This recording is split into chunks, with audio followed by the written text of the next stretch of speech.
Tá funcionando aí? You guys can hear me? Yes. Okay, I'm just trying to take this bar here from the front. So, good evening, welcome you all. Thank you guys for being here.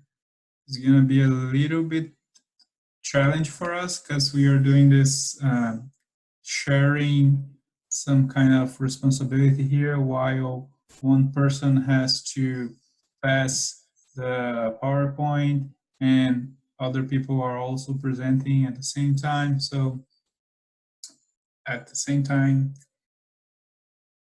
be patient.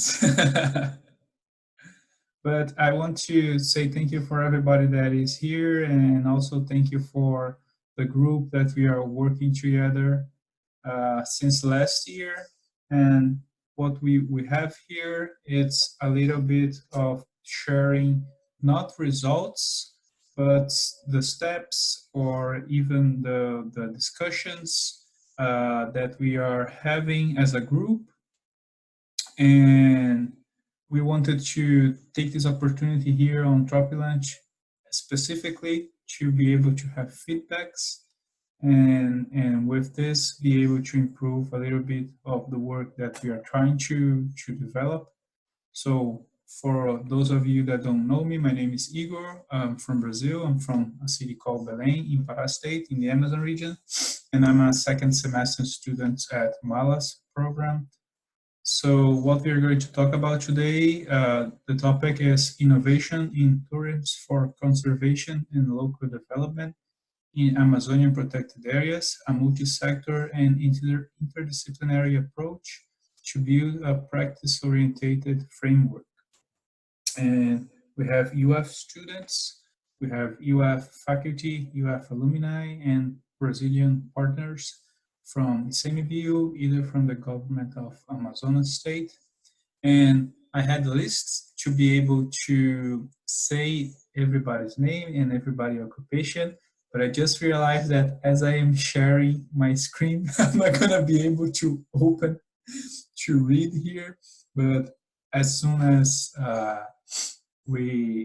as soon as I end sharing the screen and we start talking a little bit about the questions that come you guys gonna ask, I'll be able to share the names of everybody that is involved in the group. So yeah, so the presentation just jammed. I'll ask for you guys just 1 second. Oh.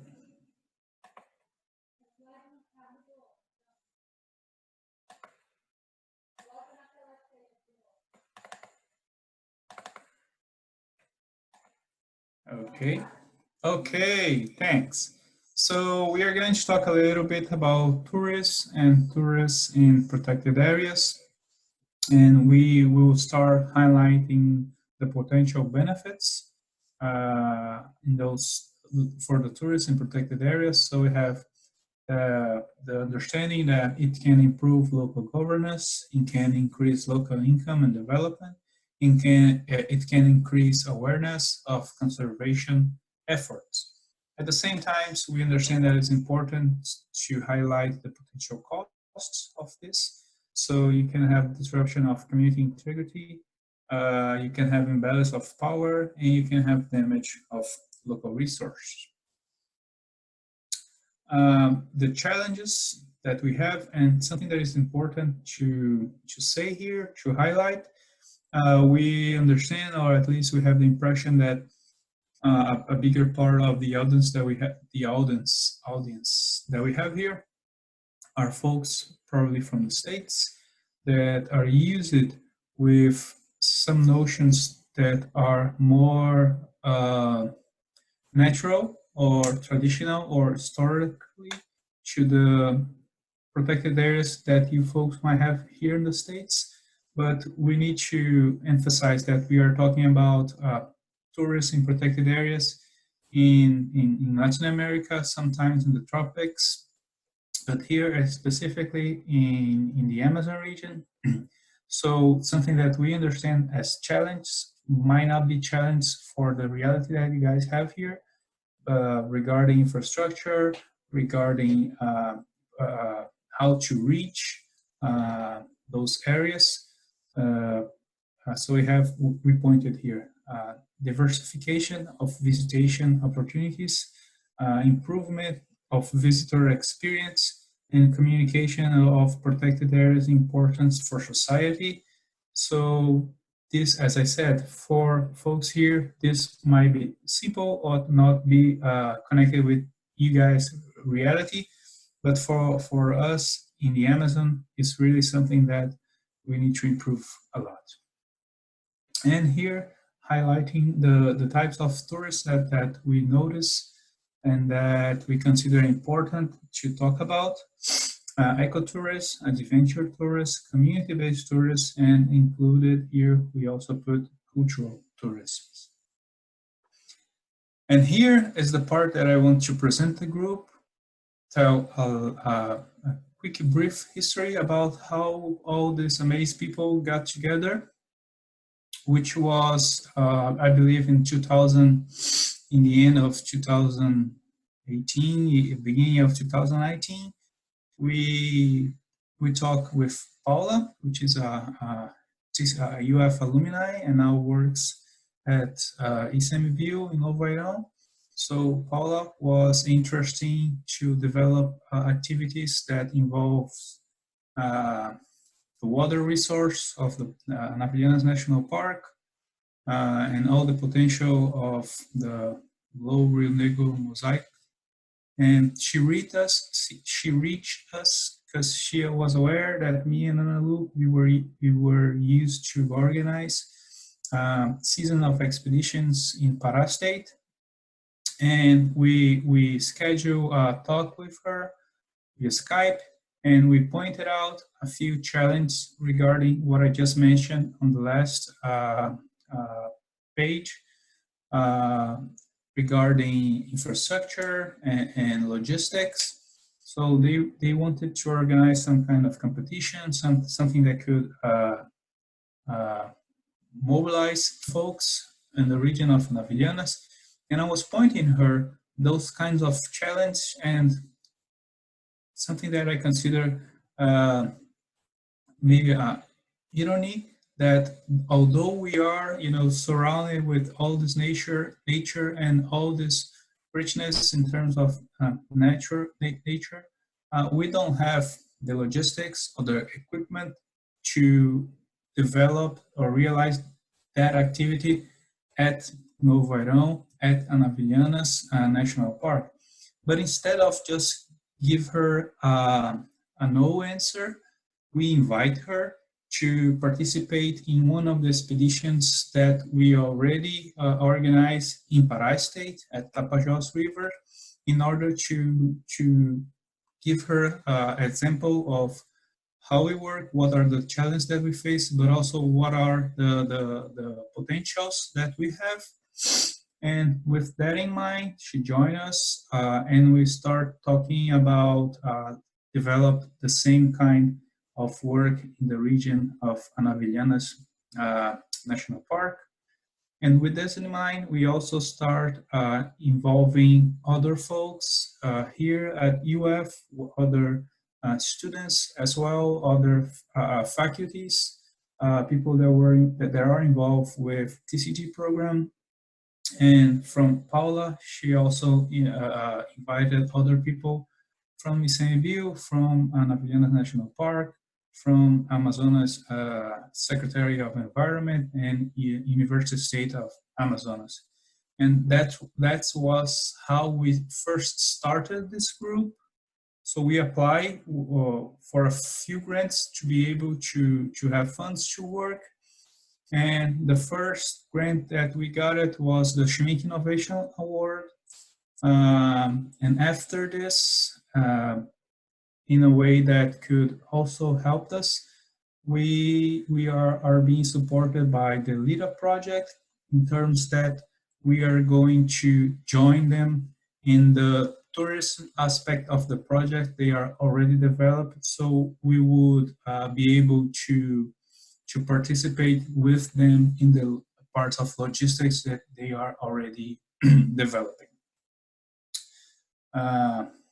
So our approach is to engage stakeholders involved in tourist protected areas in the Amazon with a focus in Brazil, integrate different scholarly disciplines to produce a practice-oriented framework, and a multi-sector government, practitioners, and academic research, which was something that I just pointed out, and especially collaboration to execute a field-based visit to apply, validate, and revise the practice-oriented framework. We propose to develop and apply an innovative approach for tourism, particularly as applied to tropical protected areas in the Amazon region based on a practice-oriented framework that address the intersection between three overlapping concepts of tourism: ecotourism, community-based tourism, and adventure tourism. Now, Analu will keep the presentation. All right, yeah. So this is Analu. I don't know if you can see me. Yeah, so when we think of the Amazon, and Igor, you can just click one time. So when we think about the Amazon, we think of a dense rainforest canopies, a green blanket. We think of beautiful rivers. We think of a cloud forest with a magical moisture, like in the movies. And of course, we think of someone doing yoga, right? So these are what we can get from the tourism advertisements. The ads. And you can go to the next. However, in the real world, things are different. So there are deforested areas for cattle, for oil palm plantations, and for household subsistence crops, because they need to survive. Another issue is that how to get information to visit remote protected areas, since communication is a challenge in those areas. We can next. So tourism can potentially contribute to the sustainable development of protected areas in the Amazon region, in particular ecotourism, adventure tourism, and community-based tourism. Ecotourism is defined by its outcomes. It must provide benefits to conservation and to the people in the host location. Adventure tourism is defined by the experience of the tourist, while community-based tourism is defined by the autonomy the community has over the tourism venture. Next. Ideally, ecotourism will have a triple bottom line. It promotes responsible travel that leads to economic growth. It will conserve the environment, and it will promote the well-being of locals, leading to social development. There is a spectrum that you can see in this image here, in this figure showing the ecotourism spectrum, with those more applied practicing hard ecotourism, which involves strong environment commitment, small groups, deep interaction with nature. And in the other side, we have those less applied practicing soft ecotourism, which include large groups, not so deep experience with nature. Next. And adventure tourism is defined by the individual's experience. What is an adventure for some might not be adventure to others. In general, adventure tourism is defined by the interaction of the participants' skill level and the challenge of the activity. As you can see in this figure showing the challenge and the skills, this graphic here. Ideally, adventure tourism takes place in the zone between boredom and the anxiety. The zone node has the flow channel, but this is something in the individual level. Next. And for community-based tourism, there are many definitions, and we can also find community-based tourism within other tourist concepts. But there is a common understanding that any type of community-based tourism would have the locals leading the activities and providing the service and products. It means the tourism attraction is strongly linked with the locals' participation. Basically, for our group, tourism focuses on the outcomes of the tourism activity.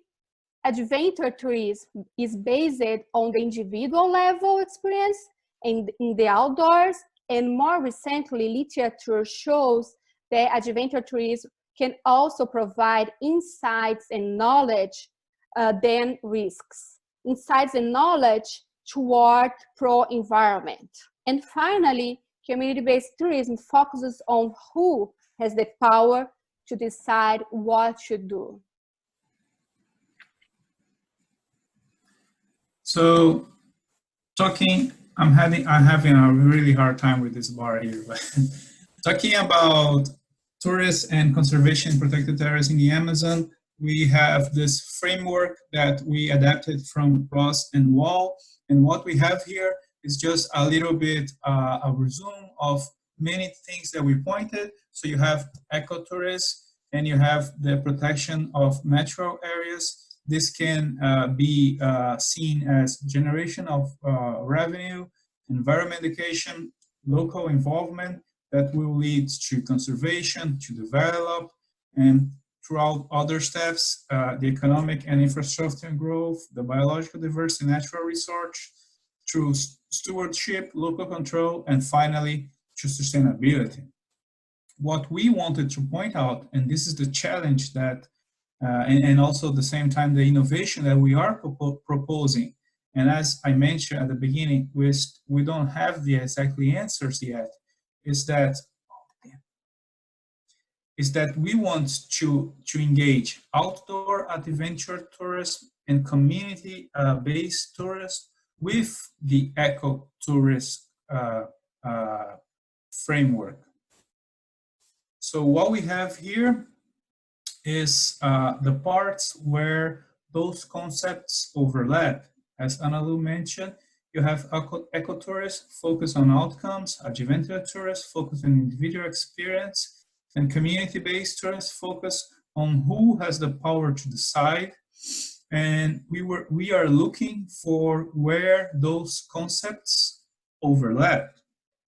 So here you can see in our understanding, all of them are at some level, at some steps, at some range, talking about conservation, talking about sustainability, talking about nature.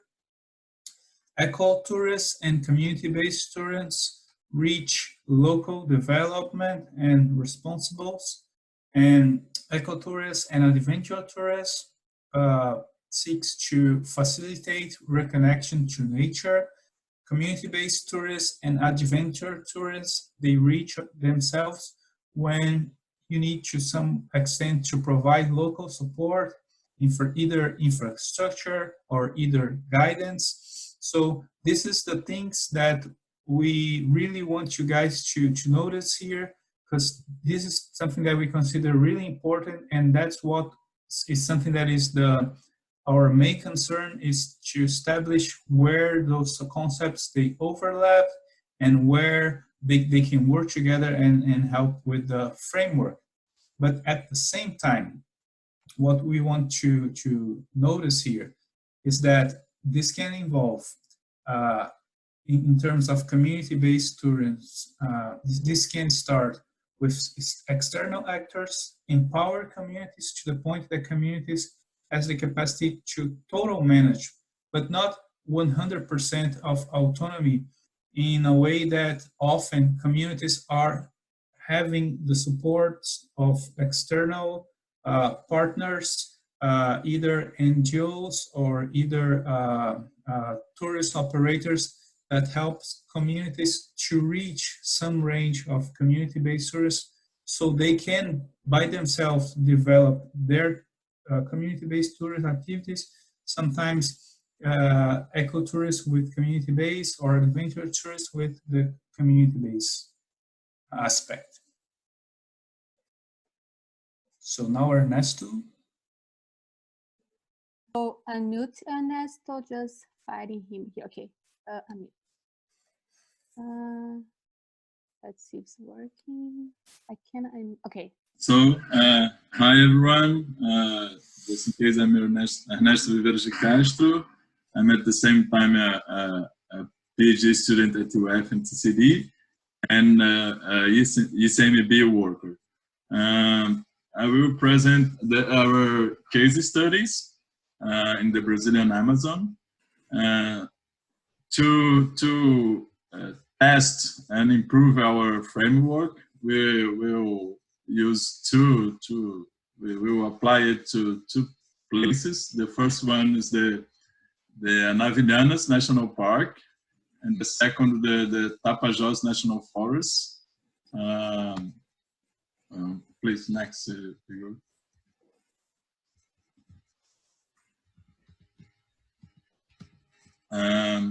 Anavilhanas National Park is placed close to Manaus.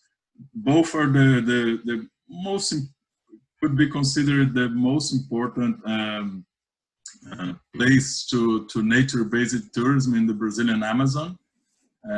Anavilhanas is really close to Manaus. That's the main entrance for tourism in the Brazilian Amazon, and is the second largest river archipelago in the world.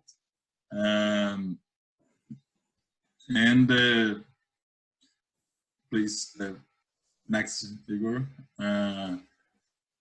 In this region, there are the pictures, please. There are many forest hotels, and the visiting by boats in the islands and the flooded forests are the main activities there. Please, next, Igor. And Anavilhanas National Park is the #1 in this map, and is inserted in the lower Rio Negro River Mosaic that joins more than 10 protected areas and more than 7 million hectares. It's a huge mosaic of protected areas, including the Jaú National Park, some areas of environmental protections that are less restricted protected areas that allows people to live in and many economic activities, and also extractive reserves that also allows people to live in, but only traditional communities, and has related restrictions. The environmental protection areas correspond to category 5 in UCN criteria, and extractive reserve correspond to category 6. The Brazilian national parks are similar to the American national parks, allowing only indirect use like tourism.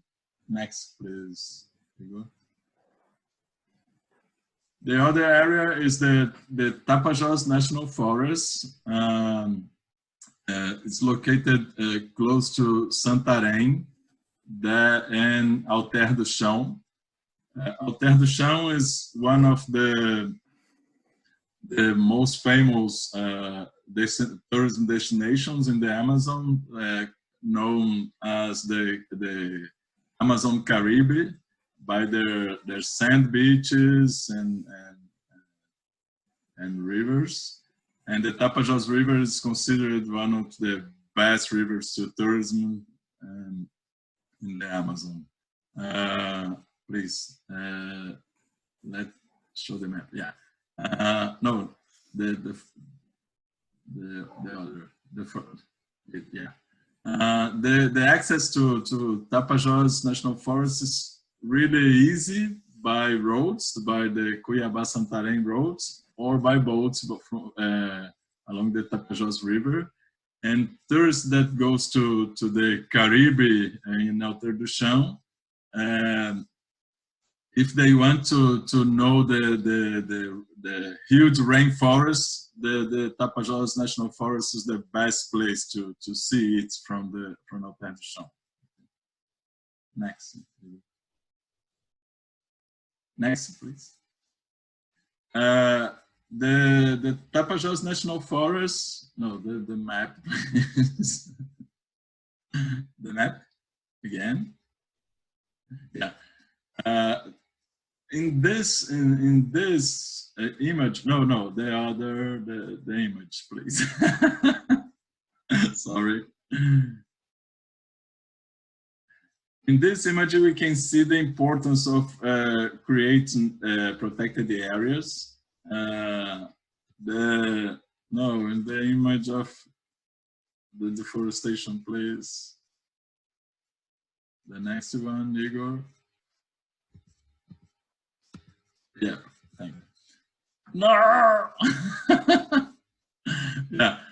In this image, we can see two roads. In the east-west orientation is the Trans-Amazon road, constructed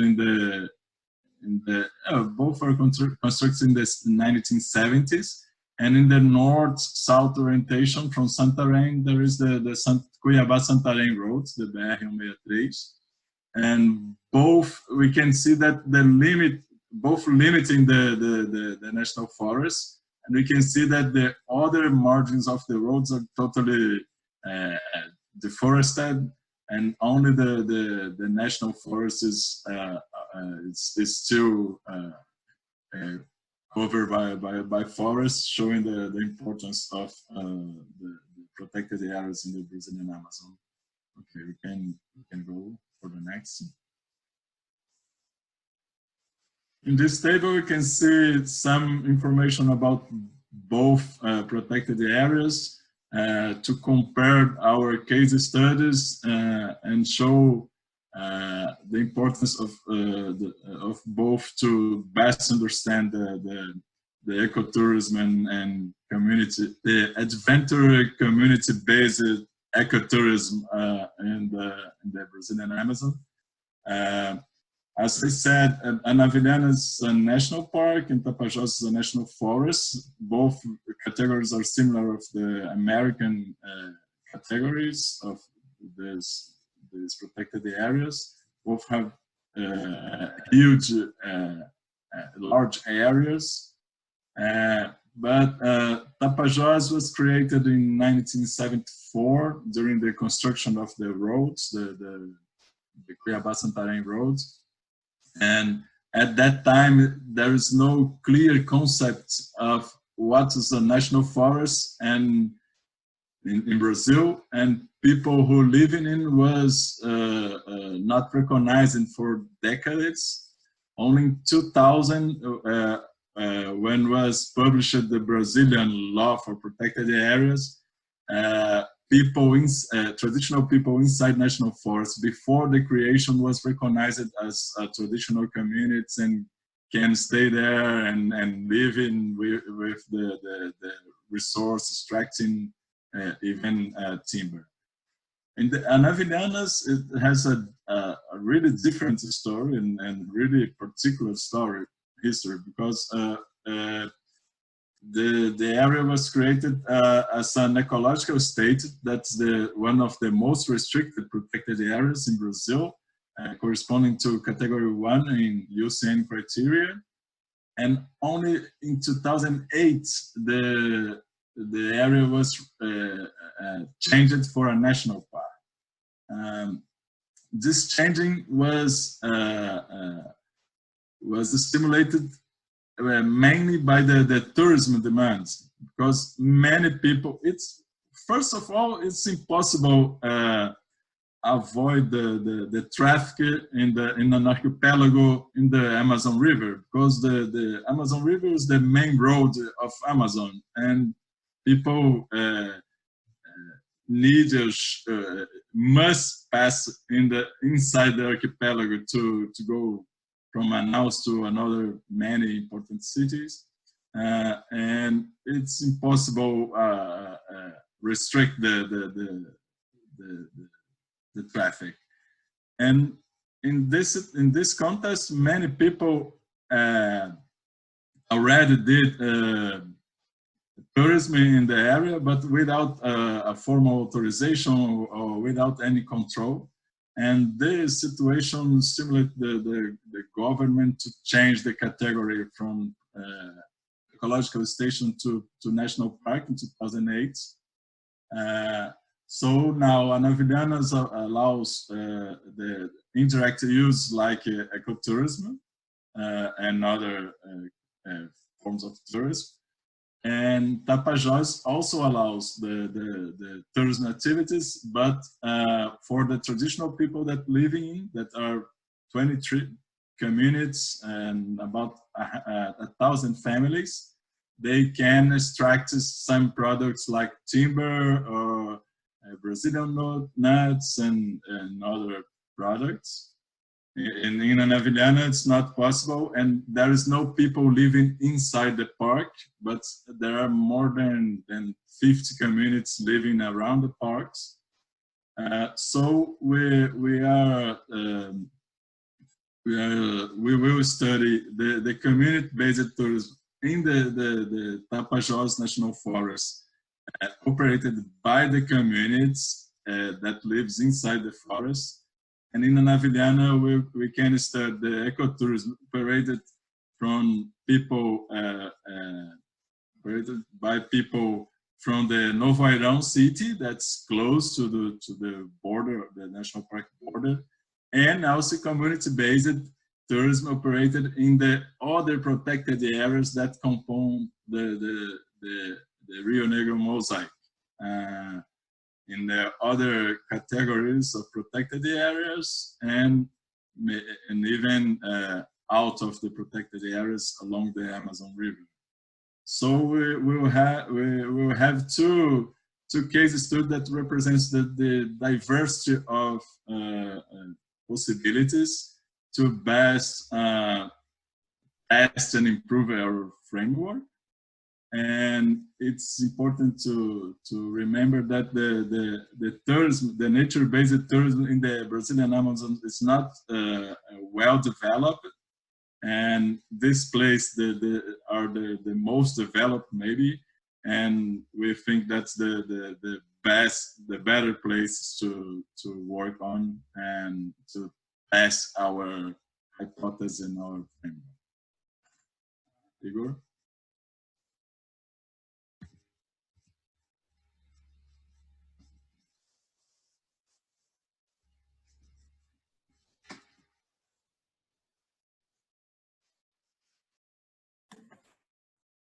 Okay, we are good now. Okay, so something that we just want to recap before we continue, and also remember, despite the fact that the work that we develop, me and Analu in Pará State and Paula in Amazonas State, in Novo Airão, in Anavilhanas, was definitely a factor that make us to choose for those areas, but at the same time, those are areas with a huge importance, as Ernesto just mentioned, and they are one of the most visited areas in the Amazon, each of them also one of the most studied areas. So it's not a coincidence that we are choosing them as a place to develop our conceptual framework. And what would be our next steps?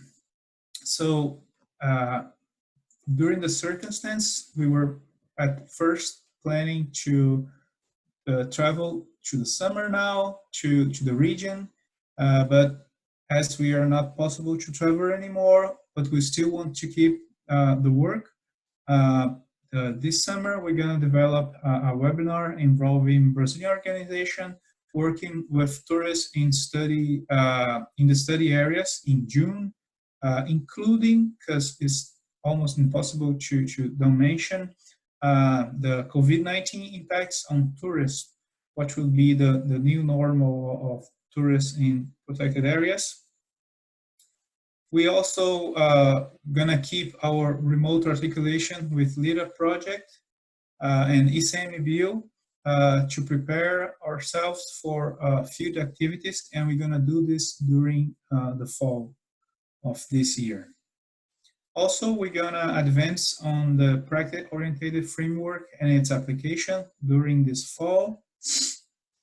And the field visit, the field-based visits to Anavilhanas and Tapajós so we changed it for the summer of 2021. And this is something that is really interesting to mention here, that during our meetings, we thought about provide experience exchange among community representatives. So as we understand that there are works being developed and in Anavilhanas National Park, but at the same time we are aware and we actually work directly with the implementation of activities involving tourists that clearly overlap the three tourist concepts that we are working here: ecotourism, community-based tourists, and adventure tourists.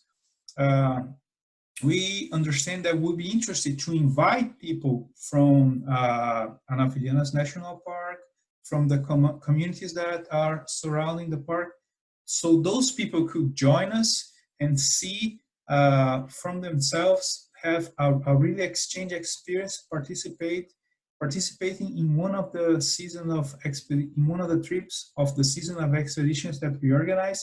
So to have funds for this, we implemented a fundraising that unfortunately it had to be stopped, but we were able to raise a good amount of money that we are saving to use next summer.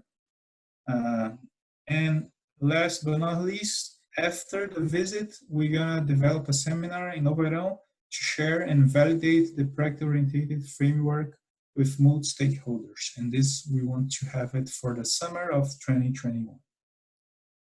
And so we would like to say thank you for all of you guys that listen, and we expect to have feedbacks from you.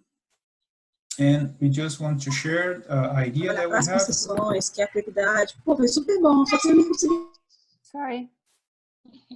Okay. Oh, Igor, Mina.